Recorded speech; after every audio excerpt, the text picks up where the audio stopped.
محترم سامعین السلام علیکم۔ قرآن مجید میں اللہ رب العزت نے ارشاد فرمایا وَلَا تَجْعَلُوا اللَّهَ عُرْضَةً لِأَيْمَانِكُمْ، اللہ کو اپنی قسموں کا نشانہ نہ بناؤ۔ آج کل معاشرے میں ایک عجیب سا ٹرینڈ چل پڑا ہے کہ ہم بات بات پر قسمیں کھاتے ہیں لوگوں کو یقین دلانے کے لیے۔ مسلمان کی تو یہ شان ہونی چاہیے کہ اس کو قسم نہ کھانی پڑے، وہ ایسا سچا ہو کہ لوگ اس کی بات پر یقین کر لیں۔ لیکن اگر قسمیں کھانے کی نوبت آ رہی ہے تو پھر اللہ کے علاوہ کسی اور کی قسم نہ کھائیں، کیونکہ آپ صلی اللہ علیہ وسلم نے ارشاد فرمایا من احلف بغیر اللہ فقد اشرک، جس نے اللہ کے علاوہ کسی اور کی قسم کھائی اس نے شرک کیا۔ آج کل گھروں میں یہ بڑا ہی مسئلہ چل پڑتا ہے کہ کوئی بات ہوتی ہے تو درمیان میں کہا جاتا ہے کہ اپنے بچے کے سر پہ ہاتھ رکھ کے قسم کھاؤ، یا اپنی ماں کی قسم کھاؤ، یا اپنے والد صاحب کی قسم کھاؤ، تو لوگ قسمیں کھاتے ہیں اور عجیب گناہ کا شکار ہو رہے ہیں۔ آج کی اس ویڈیو میں قسم کے کچھ مسائل آپ کے سامنے ذکر کروں گا، لہذا دھیان سے ان مسائل کو یاد رکھیے گا تاکہ آپ ان مسائل میں محتاط رہیں۔ سب سے پہلی بات تو یہ ہے کہ قسم کو عربی میں یمین کہا جاتا ہے، اور اس کی 3 اقسام ہیں، ایک یمین غموس، ایک یمین لغو اور ایک یمین منعقدہ۔ یمین غموس کسے کہتے ہیں؟ غموس کا مطلب ہے غوطہ لگانے والی، یعنی ایک انسان اس بات کی قسم کھاتا ہے کہ ماضی میں اگر کوئی کام اس نے نہیں کیا اور وہ کہتا ہے کہ میں اللہ کی قسم کھاتا ہوں میں نے فلاں کام کیا، جبکہ اس نے نہیں کیا، تو اس نے بہت بڑا گناہ کر لیا، اس لیے اس کو کہا جاتا ہے یمین غموس۔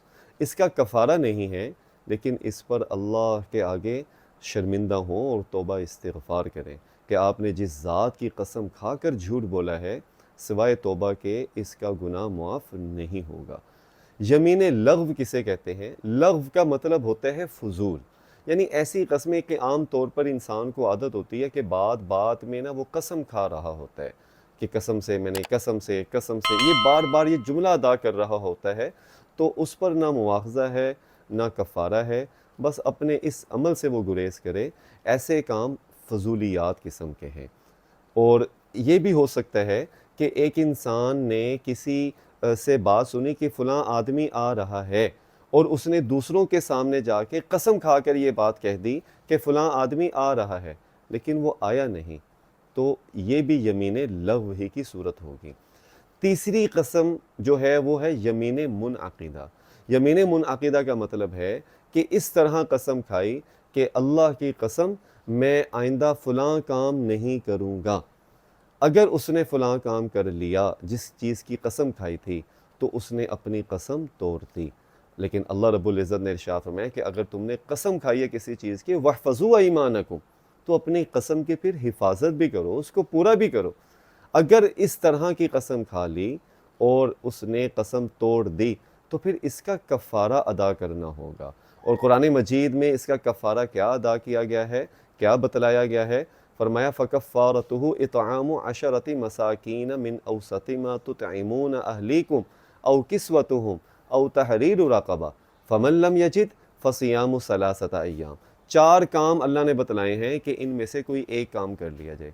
سب سے پہلا کام یہ ہے کہ آپ اپنی قسم کا کفارہ غلام آزاد کر کے دیں، لیکن موجودہ دور میں تو غلام ہے ہی نہیں، تو دوسرا اس کا کفارہ اللہ نے یہ بتلایا کہ 10 مساکین کو 2 وقت کی روٹی کھلائے۔ اب وہ روٹی کس طرح کی کھلانی ہے؟ ایک اوسط درجے کی ہو، ایک ایوریج درجے کی ہو، جو عام طور پر گھروں میں کھانا وغیرہ سالن بنایا جاتا ہے۔ اور اگر ایک ہی آدمی کو، ایک ہی ضرورت مند کو 10 مسکینوں کی کھانے کے بقدر پیسے دے دیے جائیں، وہ بھی ٹھیک ہے۔ تیسرا عمل اللہ نے یہ بتایا کہ 10 مسکینوں کو جو کھانا اگر آپ نہیں کھلاتے تو پھر ان کو کپڑے پہنا دو، کپڑے اس طرح پہنانے ہیں کہ ان کا سطر ڈھپ جائے۔ چوتھا عمل اللہ نے یہ بتایا کہ اگر کسی انسان کے پاس قسم توڑنے کے بعد کسی انسان میں اتنی گنجائش نہیں ہے کہ وہ یہ تینوں کام کرے، تو پھر اللہ نے فرمایا کہ وہ 3 روزے رکھے۔ آگے فرمایا ذالک کفارۃ ایمانکم، یہ ہے تمہاری قسموں کا کفارہ۔ لہٰذا ہمیں ان مسائل کو ضرور یاد رکھنا چاہیے اور دوسروں کے سامنے ان مسائل کو ضرور شیئر کرنا چاہیے تاکہ ہمیں قسم کے مسائل ضرور پتہ ہوں۔ اور عام طور پر یہ ایک ٹرینڈ چل پڑا ہے کہ لوگ اس طرح شہرک کو ہاتھ لگا لیتے ہیں اور وہ سمجھتے ہیں کہ جناب ہم نے قسم کھا لی ہے۔ اس طرح بھی قسم نہیں ہوتی۔ اللہ رب العزت ہمیں صحیح معنوں میں دین کی سمجھ عطا فرمائے۔